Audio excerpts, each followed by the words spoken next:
জুনাই গোৰ্খা নাগৰিক পৰিষদ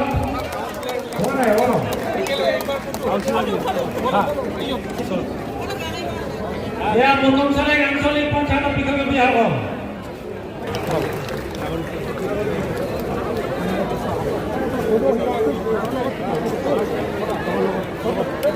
ইয়াৰ পিছতে জোনাইপুৰ ডিষ্ট্ৰিক্ট গ্ৰাম পঞ্চায়ত এছ'চিয়েশ্যন ৰাজাৰখানা জিপি ইলেক্টেড মেম্বাৰ লাইন বিজেপিৰ ইলেক্টেড মেম্বাৰ সকলোৱে লাইন বাই লাইন ইয়াৰ পিছতে আছে Jonai GP member president Nepali Tiniali business association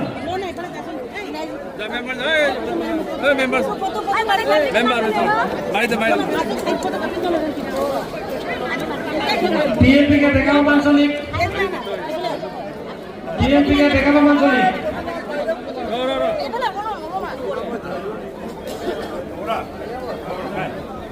चलो चलो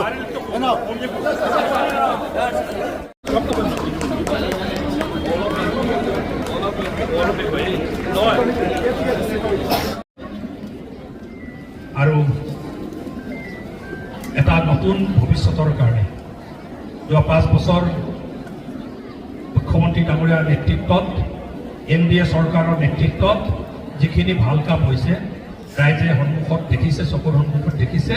এইকাৰণে সত্যৰ পক্ষত বাস্তৱৰ পক্ষত আৰু উন্নয়নৰ পক্ষত আৰু ৰাইজক সেৱা কৰা চৰকাৰৰ যি এই গোটেই বিষয়বোৰত কৃতজ্ঞ হৈ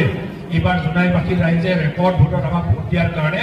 মই জোনাইবাসী ৰাইজৰ কাৰণে এটা ডাঙৰ সত্যাপন প্ৰদান কৰিছোঁ আৰু আজি দীঘলীয়াকৈ একো বক্তব্য নাৰাখোঁ খালি এটা কথাই ক'ম যিটো আস্থা যিটো মৰম যিটো শ্ৰদ্ধাৰে আপোনালোকে ইমান বিপুল সংখ্যক ভোটত ব্যৱধানত আপোনালোকে জয়যুক্ত কৰিলে আপোনালোকক মই প্ৰতিশ্ৰুতি দিছোঁ আপোনালোকৰ ডেভেলপমেণ্টৰ কাম কাজ ৰাইজক সেৱা কৰাৰ গোটেই প্ৰক্ৰিয়াটোত মই ৰাইজক ক'তো আৰু আমাৰ কৰ্মী বাহিনীক ক'তো নিৰাশ হ'বলৈ সুযোগ নিদিওঁ বুলি আজি মই প্ৰতিশ্ৰুতি দিলোঁ আপোনালোকক ভাল বেয়াৰ মাজত আমি সকলোৱে কষ্ট কৰিম আৰু যেনেকৈ ইলেকশ্যনত আমি কষ্ট কৰিছোঁ এতিয়া অহা 5 বছৰ জোনাই গোটেই সমষ্টিটো অসমৰ ভিতৰতেই টপ 5টা সমষ্টিৰ ভিতৰত নিয়াৰ কাৰণে আমি একেলগে মিলি কাম কাজ কৰিম কথা ক'লোঁ কৰিবলৈ বহুত আছে চকুৰ সন্মুখত আপোনালোকে দেখিছে বহুত পৰিৱৰ্তন হৈছে জোনাইৰ এতিয়া জোনাইটো লাহে লাহে মানুহে পিছপৰা জিলা পিছপৰা সমষ্টি বেকৱাৰ্ড জেগা এই শব্দবোৰ ব্যৱহাৰ নকৰা হৈছে আৰু এইকাৰণে খালি এটা বস্তু আছে আমাৰ ভিতৰৰ কিছু গাঁৱৰ এতিয়াও সৰু ৰাস্তা এতিয়াও বাকী আছে কিন্তু 2 বছৰৰ ভিতৰত আমি সম্পূৰ্ণ কৰিব পৰাকৈ পৰিকল্পনা লৈছোঁ আৰু আপোনালোকক প্ৰতিশ্ৰুতি দিলোঁ গাঁৱৰ ৰাইজক জনাই দিব 2 বছৰৰ ভিতৰতে গাঁৱৰ ৰাস্তাবোৰ ঠিক ঠাক হৈ যাব লাহে লাহে বানমুক্ত হ'ব গৈ আছে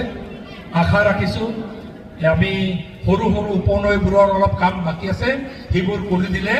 লাহে ৰাইজৰ ধন সম্পত্তি মাটি বাৰী এইটো সুৰক্ষা হ'ব প্ৰাকৃতিক দুৰ্যোগৰ পৰা আমি সুৰক্ষা দিব পাৰিম আৰু তাৰ কাৰণে আমি কামবোৰ আগুৱাই লৈ যাম আৰু সবতকৈ ডাঙৰ কাম কি বুলি ক'লে মাটিৰ সমস্যাবোৰ যিমান মাটিৰ সমস্যা আছে মাটিৰ পট্টাৰ সমস্যা আছে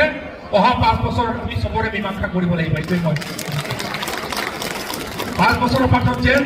আমাৰ মাটিৰ পট্টা হোৱা নাই বুলি যেন কোনো গাঁৱৰ ৰাইজে ক'বলগীয়া নহয় কিয়নো এটা স্বাধীন দেশৰ নাগৰিক হিচাপে 80 বছৰতকৈ বেছি বছৰ নালাগে মানুহৰ মাটি পট্টা হ'বলৈ তাৰ কাৰণে অসম চৰকাৰৰ ভিতৰত মুখ্যমন্ত্ৰী ডাঙৰীয়া আৰু চৰকাৰৰ ভিতৰত মই জোৰ দি জোনাই সমষ্টিত প্ৰত্যেকজন মানুহৰ যে মাটি পট্টা হৈ যায় এই 5 বছৰৰ ভিতৰত তাৰ কাৰণে মই জোৰ আৰু বাকী বহু বিষয় আছে জোনাই চহৰটোক আমি ধুনীয়া কৰি দিব লাগিব এইটো যদিও আমাৰ কোৰ ডিষ্ট্ৰিক্ট হৈ গৈছে অফিচ হেড অফিচ হয় কিন্তু এতিয়াও গাঁও পঞ্চায়তে হৈ আছে আমি ইয়াক ভালকৈ এটা কোৰ ডিষ্ট্ৰিক্ট হেডকোৱাৰ্টাৰ হিচাপে যেতিয়া নিৰ্মাণ কৰিম ইয়াৰ গোটেই ব্যৱস্থাবোৰ উন্নতি ভালকৈ কৰি মানুহে আহিলে যেন কোৰ ডিষ্ট্ৰিক্ট এটা ডিষ্ট্ৰিক্ট হেডকোৱাৰ্টাৰ আহিছোঁ নিচিনা এটা অনুভৱ হ'ব লাগে তাৰ কাৰণে মই আপোনালোক সকলোকে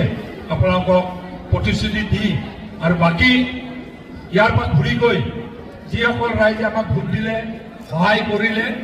আন্তৰিকতাৰে আমাক আশীৰ্বাদ দিলে সকলোকে গৈ নম্ৰভাৱে ভালকে আপোনালোকৰ ফালৰ পৰাও যেন প্ৰত্যেক নামঘৰত যেন তামোল পাণ এটা দি সেৱা লৈ আমাৰ ধৰ্মীয় অনুষ্ঠানত আমাৰ উপাসনাস্থলীত গৈ সেৱা এটা লৈ ৰাইজকো যেন তামোল পাণ এটা দি বেছি কোনো তামোল পাণ এটা দি মোৰ দলীয় কৰ্মীসকলক অনুৰোধ জনাইছোঁ এইকেইদিনৰ ভিতৰতে ধন্যবাদ এটা যেন দিয়ে গৈ ৰাইজৰ আশীৰ্বাদ এটা লৈ গৈ তাৰ কাৰণে মোৰ ফালৰ পৰা অনুৰোধ জনাইছোঁ। ৰাইজে বহুত কষ্ট কৰিছে, মানুহে আচৰিত হৈছে। যোৱাকালি কাউণ্টিং হৈ থাকোঁতে গোটেই অসমৰ প্ৰেছৰ মানুহবোৰে মোক ফোন কৰিছে, পেগোডা মাৰি আপোনাৰ মাৰ্জিনটো 40,000 হ'ব নেকি? মই কৈছোঁ নহয়, ৰৈ লওক। 50,000 হওঁতে কৈছে ইমানতে আৰু ৰৈ লওক বুলি কৈছোঁ। 60,000 হওঁতে কৈছে ইমানতে হ'ব নেকি? আৰু ৰৈ লওক। 70,000 কওঁতে নাই ঘূৰিলে চাগে আপুনি আকৌ ৰৈ লওক কয় আৰু ৰৈ লওক। 80,000 হওঁতেহে মই কৈছোঁ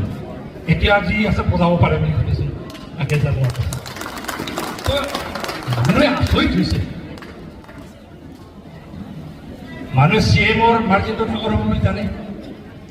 আৰু মন্ত্ৰী 2-3জন মন্ত্ৰী ডাঙৰ হ'ব বুলি জানে, কিন্তু বিধায়ক এজনৰ ইমান মাৰ্জিন হ'ব বুলি কোনো ভবা নাছিলে। তাৰ কাৰণে পুনৰবাৰ জোনাই সমষ্টিবাসী ৰাইজৰ কাৰণে এবাৰ আৰু এই মাৰ্জিন যেনেকে ডাঙৰ 3 নম্বৰত আছোতো অসমৰ 3 নম্বৰ সমষ্টি বনাব লাগিব আৰু এইখিনিকে কৈ মনটো ভাল লাগি আছে সকলোৰে। খালি আজি খানাটো ভালকে যোগাৰ কৰা নাই বুলি কৈছে, কিয়নো আজি বিজয়োৎসৱটো কৰা নাই, সেইকাৰণে শপত গ্ৰহণটো কৰা নাই চবেই।